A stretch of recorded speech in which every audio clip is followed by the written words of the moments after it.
जुल्मों के काट जंजाल दिए। कलगी वाले पातशाह जिन्हों ने महान कृपा की सिख कौम ते,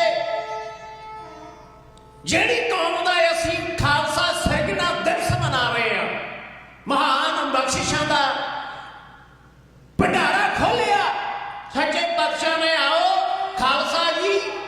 खालसे दे पावन पवित्र इस सिरजना दिहाड़े की सारी संगत नूं ढाडी जथे वल्लों तह दिलों लख लख वार वधाइयां ने, क्योंकि असीं अपना प्रगट दिहाड़ा मना रहे हैं। पूरी जथे भी दुनिया ते नानक नाम लेवा सिख बैठा है, अज आवाजां वाले पातशाह नूं याद करदे हैं, क्योंकि अज दे दिन इन्हां दिनां दे विच सच्चे पातशाह ने एक मनुख पैदा किया। मनुख कित्थों पैदा किया? तलवार की धाल दे विचों एक इंसान नूं पूरा रूप दिता, पंज कक्कियां दा धारनी बनाया, खालसा पंथ सजाया। जिहड़े खालसे पंथ की दुनिया दे उत्ते धुम्मां पै रहीआं ने, अज देश विदेशां दे विच इस खालसे पंथ दीयां गल्लां हुंदियां ने, जय जयकारा हुंदियां ते ਸਿੰਘਾਂ ਦਾ, सरदारां दा, सिखां दा, सिख कौम दा जदों दूसरियां कंट्रियां दे विच कनेडा अमेरिका वर्गे देशां विदेशां दे अंदर, आउट ऑफ कंट्रियां दे अंदर सिख कौम दा झंडा झुलदा है ना, केसरी निशान झूलदा है, खालसा जी सिख कौम का जिहड़ा सिर है वो होर फखर दे नाल उच्चा हो जाता है। आओ एक बारी बड़े प्यार के सत्कार दे नाल जिन्नी भी संगत टैलीविजन के माध्यम के राही, रेडियो के राही, आल वर्ल्ड दे विच जिथे जिथे ये प्रोग्राम चल रहे हैं, जिन्नी संगत जुड़ी है, एक बारी आपो अपनी रसना पवित्र करो। सारी संगत बड़े प्यार के सत्कार दे नाल आखो जी, वाहिगुरू जी का खालसा, वाहिगुरू जी की फतेह। ज्ञानी जोगा सिंह जी भागोवालिया साहब पंथ का विद्वान कविश्री जथा बड़िया गल्लां ते आवाज़ां दे नाल, बड़े प्यारे शब्दां दे नाल इतिहास का एक हार परोरे सी, मोतियां का, मोतियां वांगू हार परोरे सी इतिहास का, जाणू करवा रहे सी। उस इतिहास को अगे वाल ले जाते हैं, अपनी बुद्धि के मुताबिक कुछ समय वास्ते आप संगतां दे चरणों की सेवा करनी है। खालसा जी जिस वेले कहते 80,000 का इकट्ठ दस्सिया विद्वानां ने, इतिहासकारां ने 80,000 का इकट्ठ आनंदपुर साहिब की पावन पवित्र धरती ते गुरु पातशाह ने जदों पहली बारी नंगी तलवार सटेर ते लिया के वंगार के ललकार के कहा, ऐ गुरु के सिखो, इस भरे इकट्ठ दे अंदर है कोई ऐसा मनुख, है कोई ऐसा योद्धा जो अपनी मौत नूं मासी कह सके, मौत नूं गल ना ला सके? क्यों? क्योंकि जिहड़ी मेरे हाथ में तलवार है, ये एक सिख का सिर मंग रही है। इनू बड़ी प्यास लगी है, जिन्ना समा किसी सिख के सिर नूं कतल नहीं कर दिंदी, ओहदा खून नहीं पी लेंदी, ये चंडी दी जिहड़ी प्यास है वो बुझण वाली नहीं है। कोई ऐसा योद्धा? खालसा जी सच जाणियो, शरण आए जान लैंदी। सच्चे पातशाह की वो तलवार की गल की है किसी विद्वान ने, वो कहते शरण आए जान लैंदी, अगे अड़े जान लैंदी, लखां दे प्राण लैंदी, जंग दे मैदान लैंदी, युद्ध दा ऐलान दिंदी, मौत गीत गान दिंदी, फतेह जाल तान दिंदी, सिरां नूं उड़ान दिंदी, इंसाफ दा पैगाम दिंदी, युद्ध नूं इनाम दिंदी। ऐसी दशमेश पिता तेरी कृपान है, जिहड़ी शरण आया नूं गल नाल लाउंदी है, जिहड़ा अड़दा है उहनूं झाड़ के रख दिंदी है, खत्म ਜਦੋਂ ਸੱਚੇ ਪਾਤਸ਼ਾਹ ਨੇ ਤਲਵਾਰ ਉਠਾਈ ਇਸ ਕਰਕੇ ਸੀ। ਮਹਾਰਾਜ ਕਹਿੰਦੇ ਆ ਬਈ ਐ ਦੁਨੀਆ ਦੇ ਲੋਕੋ, ਜਦੋਂ ਸਿਰ ਤੋਂ ਦੀ ਪਾਣੀ ਟੱਪ ਜਾਏ, ਗੱਲ ਸਾਰਿਆਂ ਹੀਲਿਆਂ ਵਸੀਲਿਆਂ ਤੋਂ ਬਾਹਰ ਚਲੀ ਜਾਏ, ਫਿਰ ਤਲਵਾਰ ਦੇ ਮੁੱਠੇ ਤੇ ਹੱਥ ਜਾਣਾ ਜਾਇਜ਼ ਹੈ, ਨਜਾਇਜ਼ ਨਹੀਂ। ਤੇ ਆਓ ਤੱਕੋ ਬੜੇ ਪਿਆਰ ਨਾਲ ਸੱਚੇ ਪਾਤਸ਼ਾਹ ਵੰਗਾਰ ਕੇ 80,000 ਦੇ ਭਰੇ ਇਕੱਠ ਵਿੱਚੋਂ ਭਾਈ ਦਇਆ ਰਾਮ ਹੀ ਉੱਠਿਆ, ਜਿਹਨੇ ਆਪਣਾ ਸਿਰ ਭੇਟਾ ਕੀਤਾ, ਕਤਲ ਕਰ ਦਿੱਤਾ। ਤੇ ਖਾਲਸਾ ਜੀ ਇੱਥੇ ਕਈ ਲੋਕ ਕਹਿ ਦਿੰਦੇ ਆ ਕਿ ਗੁਰੂ ਨੇ ਬੱਕਰੇ ਝਟਕਾਏ। ਉਹ ਭਲਿਓ ਲੋਕੋ, ਸੱਚੇ ਪਾਤਸ਼ਾਹ ਨੇ ਜਿਹੜਾ ਜਾਣੀ ਜਾਣੇ ਮਹਾਰਾਜ ਦੀ ਬਾਣੀ ਤਾਂ ਕਹਿੰਦੀ ਹੈ ਪ੍ਰਭ ਭਾਵ ਹੈ ਬਿਨ ਸਾਸ ਤੇ ਰੱਖ ਹੈ। ਇਹ ਤਾਂ ਸੱਚੇ ਪਾਤਸ਼ਾਹ ਮੋਇਆਂ ਵਿੱਚ ਜਾਨਾ ਪਾਉਣ ਵਾਲਾ। ਕਈ ਲੋਕ ਕਹਿੰਦੇ ਬੱਕਰੇ ਝਟਕਾਏ ਜੀ। ਉਹ ਭਲੇ ਲੋਕੋ ਸਿੱਖੋ, ਗੁਰੂ ਤਾਂ ਸਾਡੇ ਪਰਦੇ ਢੱਕਦਾ, ਅਸੀਂ ਗੁਰੂ ਦੇ ਪਰਦੇ ਨਹੀਂ ਫਰੋਲ ਸਕਦੇ।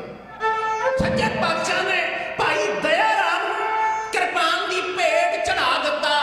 ਲਹੂ ਨਾਲ ਭਿੱਜੀ ਹੋਈ ਤਲਵਾਰ ਲੈ ਕੇ ਸਟੇਜ ਤੇ ਦੁਬਾਰਾ ਇੱਕ ਸੀਸ ਦੀ ਮੰਗ ਕੀਤੀ ਤੇ ਕਹਿਣ ਲੱਗੇ, ਉਹ ਦੁਨੀਆ ਦੇ ਲੋਕੋ, ਜਦੋਂ ਦੁਨੀਆ ਦੇ ਲੋਕ ਉਹ ਇਕੱਠ ਦੇ ਵਿੱਚੋਂ ਖਿਸਕਣ ਲੱਗੇ, ਮਹਾਰਾਜ ਕਹਿਣ ਲੱਗੇ ਮੈਂ ਯੋਧਿਆਂ ਦੀ ਕੌਮ ਬਣਾਉਣੀ ਚਾਹੁੰਦਾ, ਜੇ ਕੋਈ ਹਿੱਸਾ ਪਾਉਣ ਵਾਲਾ ਤਾਂ ਆ ਕੇ ਮੇਰੇ ਸਾਹਮਣੇ ਆਪਣੀ ਜਾਨ ਤਲੀ ਤੇ ਰੱਖ ਕੇ ਆ ਜਾਏ। ਜੋ ਤੋਂ ਪ੍ਰੇਮ ਖਿਲਣ ਕਰ ਜਾਓ, ਸਿਰ ਧਰ ਗਲੀ ਮੇਰੀ ਆਓ, ਇੱਕ ਮਾਰਗ ਪੈਰ ਧਰੀਜੈ, ਸਿਰ ਦੀਜੈ ਕਾਣ ਨਾ ਕੀਜੈ। ਸੁਣੋ ਬੜੇ ਪਿਆਰ ਨਾਲ ਚੰਦ ਸ਼ਬਦਾਂ ਦਾ ਜ਼ਿਕਰ ਮਲੇਰਕੋਟਲੇ ਵਾਲੀਆਂ ਬੀਬੀਆਂ ਦਾ ਢਾਡੀ ਜਥਾ ਇਹੋ ਪੇਸ਼ ਕਰਦਾ।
जगाउने आ सुते ओ मैं किश्ती नचाऊं तूफानां दे उत्ते आ सारी दुनिया बई आ सारी दुनिया होई है प्यार चों पैदा मैं बंदे करने तलवार चों पैदा मैं ऐसी करूं पंछी दे खंभा विच शक्ति जो आप उड़ के उड़ा जाए गई बंबा दी हस्ती सच्चे पातशाह ने वंगार के ललकार के रोब च आके तलवार नंगी करके लहू दे नाल भेजी उस तेज नूं लेके दोबारा फिर एक सीस दी मंग कीती है ते खालसा जी जेड़े भागा वाले सी और निकल गए हौली हौली करके भाई दया राम भाई धर्मचंद भाई मोहतम चंद ये सारे अगे आए अपने सीस दत्ते अपना आपा कुर्बान कर दिता मौत के घाट उतारे गए भाई हिम्मत मल जी वो भी सच्चे पातशाह के कहण ते जदों चौकी वारी वंगार के ललकार के एक सीस की मंग की ते खालसा जी वो भी अगे आके महाराज के चरणों दे विच गल विच पल्ला पा के कहण लगे सच्चे पातशाह लेट हो गया तुहाडे पहले वाले वचनां ते उठ नहीं सकिया कृपा करके आ मेरी जान ईमान आ जान आ शरीर आ जमीर आ अंक आ गैरत ये सब कुछ तेरा है एक बारी कृपा कर दिओ आप तुहाडी कृपा दी भेटा कर दिओ जान ले लो सच्चे पातशाह के सामने आके ये बेनतियां कीतियां गुरु ने ਉਹਦੇ ਨਾਲ भी घट नहीं करी खालसा जी तंबू विच लिजा के जेड़ा सीस है ਇਹਦਾ सिर धड़ नालों ਵੱਖ कर दिता ते खालसा जी पंजवीं बार महाराज सच्चे पातशाह एक सीस की मंग कर लगे है देखो कैसा है वो समा होएगा कैसा है वो कौतुक होएगा जदों सच्चे पातशाह भरमे इकट्ठ नूं वंगार के उन्होंने विचों चुन चुन के सिखां नूं उठा रहे हैं ते वारों वारी कतल करते जा रहे हैं ते हुण कूणियां मार लगे आ कई लोग उठ के भज्जण लगे जिहड़े कमजोर दिलां वाले सी कहंदे बई गुरु दा दिमाग हल गया है जिहड़ा ये अपने सिखां नूं खत्म कर रहे हैं जानों मार मुका रहे हैं कई मसंदा ने कहंदे माता गुजर कौर कोल शिकायत की माता तेरा पुत्र अपने सिखां नूं कतल करी जांदा है खालसा जी मरियां जमीरां वाले लोग उत्थों नस चले पर जिहड़े मर्द सी जिहड़े शमा ते मचण वाले पतंगे सी उन्होंने अपनियां जानां हूण दित्तियां तेज की भेटा होए सच्चे पातशाह ने ऐसा कौतक कीता ते मैं एक गल आखा खालसा जी अज असीं अपने खालसा पंथ का सिरजना दिवस मना रहे हैं बेनती करिए कि जिन्हों ने अजे तक अमृत पान नहीं ना किया अमृत छकना करिए अमृत कई बंदे कह दिंदे आ बई अमृत रखिया ही नहीं जाता ਉਹ ਭੁੱਲਿਓ ਲੋਕੋ ਅਮਰਤ ਨੂੰ ਤੁਸੀਂ ਥੋੜੀ ਰੱਖਣਾ ਹੈ अमृत ने ਤੁਹਾਨੂੰ ਰੱਖਣਾ ਰਹਿਤਾਂ ਦੇ ਵਿੱਚ अमृत ने ਤੁਹਾਨੂੰ ਦੱਸਣਾ है कि ਕੁਰੈਤਾ ना कर पराए मर्द पराई औरत का संग ना कर अपने आ रोमां की बेअदबी ना कर इन्हां नूं कट ना कुड़ी मार नड़ी मार नाल या नशियां तो वर्जित किया सच्चे पातशाह ने ते कई बारी जदों कहीदा भी भाई अमृत छक लो ते कई बीबियां दे विचार हुंदे आ कि बाबा जी अजे तां इह बच्चा है जिहड़ा मेरा पुੱਤ है नियाणा है ये जे नियाणा है उदों बच्चा कह के समा लंघ जाता है पर जदों थोड़ा जिहा जवान हुंदा जवाना नौजवानों नूं कहीदा भुलिओ लोको अमृत पान कर लो खंडे बाटे की पाहुल छक लो कह लगे बाबा जी अजे तां खाण पीण दी उमर आ भुलिओ लोको जिन्हां ने अमृत छकिया वो किते भुखे सौंदे आ कि जे बजुर्गों को कहीदा कई बारी कि अमृत छक लो गुरु वाले बन जाइए तां कहंदे बस हुण अमृत किहड़ा छकना हुण तां गां ही छकांगे गां ही भी गां किहड़ा भुलिओ लोको धर्मराज खंडा बाटा लई बैठा है सच्चे पातशाह दी है महान बख्शिश आओ सारे रल मिल के हमला मारिए अपना मन बना के सच्चे पातशाह के चरणों में आके इहदे हो जाइए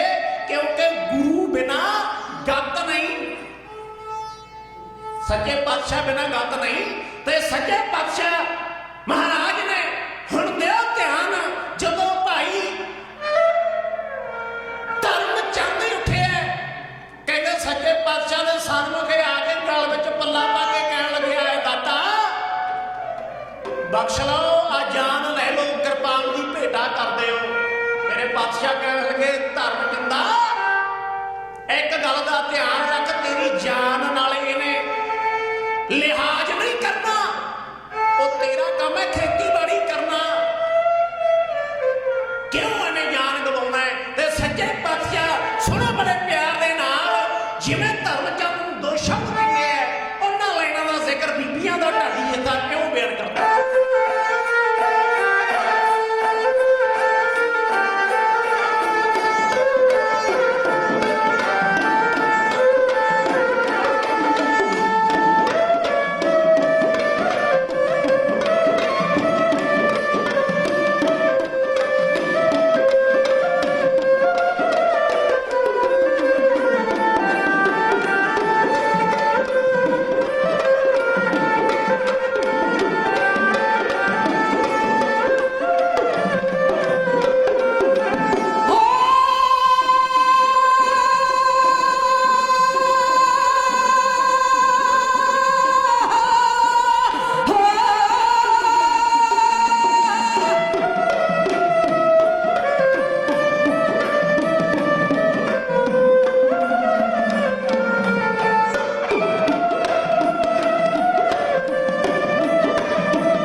बहुत ही सत्कारयोग बाबा गुरचरण सिंह जी वो तुहानूं दसणगे।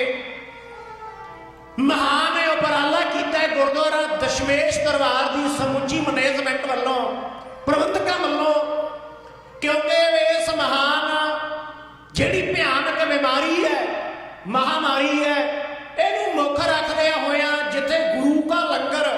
गुरु घरां विच अटुੱਟ वरत रहा उत्थे आत्मा लई बाणी दा गुरबाणी दा कीर्तन दा इतिहास दा ढाडी वारां दा कथा विचारां दा कविश्री का आनंद माणन वास्ते ये प्रबंधकों वालों बड़ा वधिया उपराला किया गया। खालसा जी जो ये लाइव टेलीकास्ट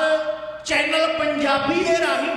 आप सारिया संगतां तक पहुँचाया जा रहा है, समुची मैनेजमेंट का बहुत बहुत धन्यवाद है। सो आओ होइयां तमाम भुलां चुकां की खिमा बख्शिश करते हुए अगला जिहड़ा इतिहास है अगली जिहड़ी लड़ी है वो अगले समय में जिमें जिमें हुक्म होवेगा उस तरह आपके चरणा पास गुरु के इतिहास कहने का यतन करांगे। और आओ हुण साडे बहुत ही सत्कारयोग बाबा गुरचरण सिंह जी हैड ग्रंथी गुरुद्वारा दशमेश दरबार उन्हां पासों अगला समा सरवण करिए। बुलाओ फतेह होइयां भुलां दी खिमा, आखो गज के वाहिगुरू जी का खालसा वाहिगुरू जी की फतेह।